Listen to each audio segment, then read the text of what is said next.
Para encerrar o módulo 2 de estática patrimonial, a gente vai ver um exemplo de como o patrimônio pode sofrer mutações. Então, no vídeo anterior, a gente viu que o balanço patrimonial representa a situação de um patrimônio em um determinado momento.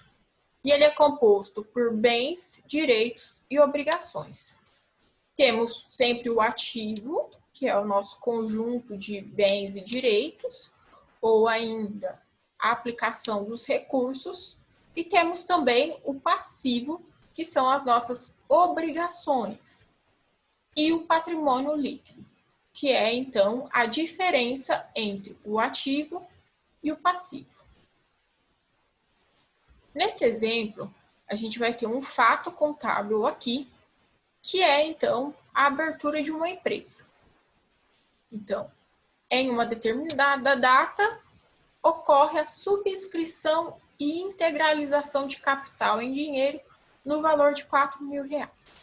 Espera aí, o que é isso? Traduz para a gente.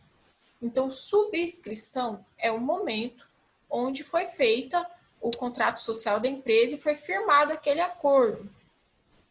Já a integralização de capital foi, então, o momento que a empresa colocou esse capital à disposição da empresa. Então, aqui é o fato do nascimento da empresa. Primeira coisa aí que aconteceu. Então, os sócios se uniram, entraram em acordo e resolveram abrir essa empresa aí com capital, com dinheiro de R$4.000. E como isso vai ficar registrado no nosso balanço patrimonial?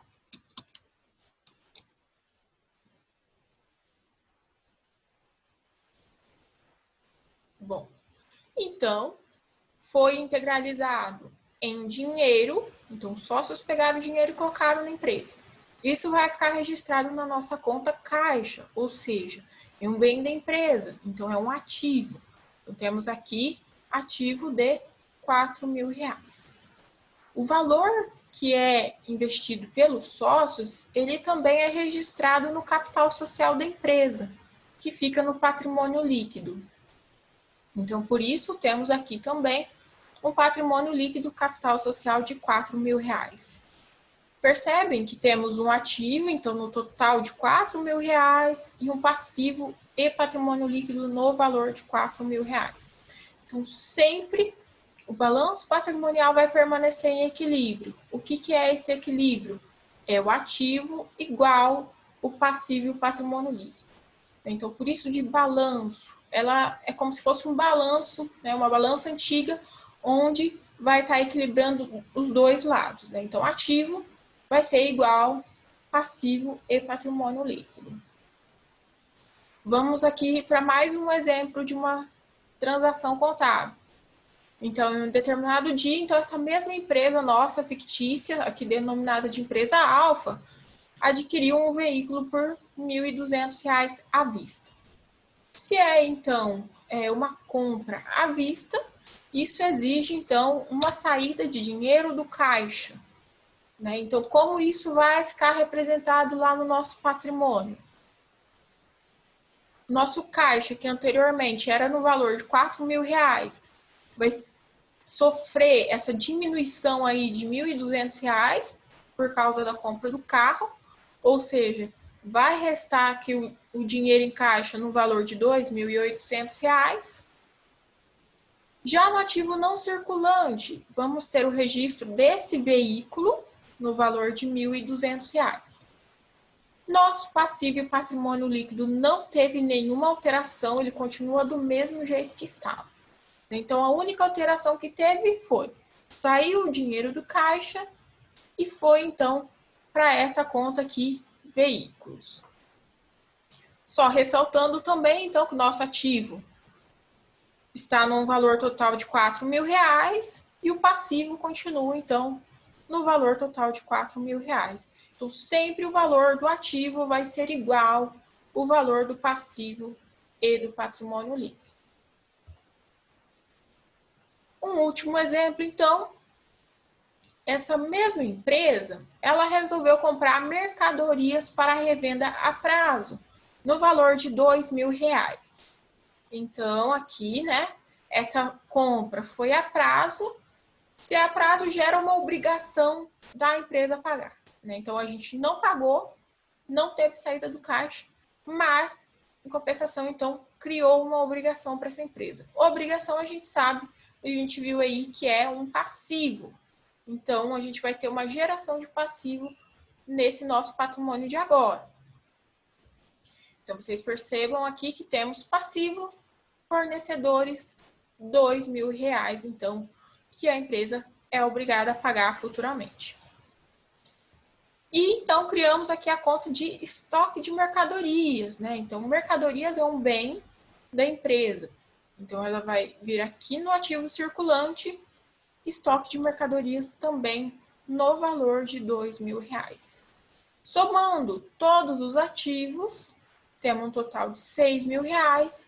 Somando todos os passivos e patrimônio líquido, temos um total também de R$ 6.000. Então, essa é a equação contábil. O ativo sempre vai ser igual à soma dos passivos e patrimônio líquidos. Então, o nosso balanço permanece equilibrado. Então, só ressaltando aqui, ativos são o nosso conjunto de bens e direitos, ou então a aplicação dos recursos. Né? Então, os recursos da empresa foram aplicados em caixa, estoque de mercadoria e veículos. Nosso passivo e patrimônio líquido são, então, as obrigações. Obrigações para com terceiros, né? Externos à empresa, aí, que são os passivos, e obrigações com os sócios, né? Com os proprietários, que é o patrimônio líquido. E representa, então, a origem de todos os recursos da empresa.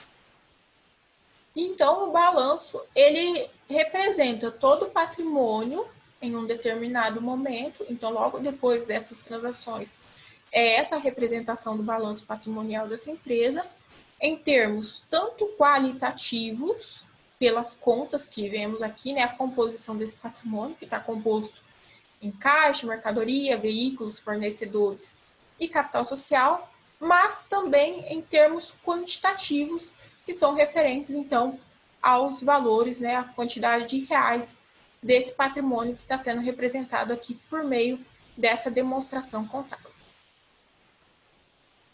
Então, resumindo aqui esse módulo, né, a gente viu sobre estática patrimonial, que é estudo do patrimônio em um determinado momento, e esse patrimônio ele é representado pelo balanço patrimonial, que é composto de ativo, conjunto de bens e direitos, e passivo, que são as obrigações, e também o patrimônio líquido, então, que é a diferença entre o ativo e o passivo. As referências utilizadas para esse conteúdo foi Contabilidade, Teoria e Prática, e também o livro Curso de Contabilidade para Não Contadores. Então, quem quiser se aprofundar nesse tema, são esses dois livros que eu recomendo. O que vocês estão achando do curso? Me contem lá no fórum. Tem alguma dúvida, alguma sugestão? Deixa lá que eu estarei respondendo vocês. Muito obrigada.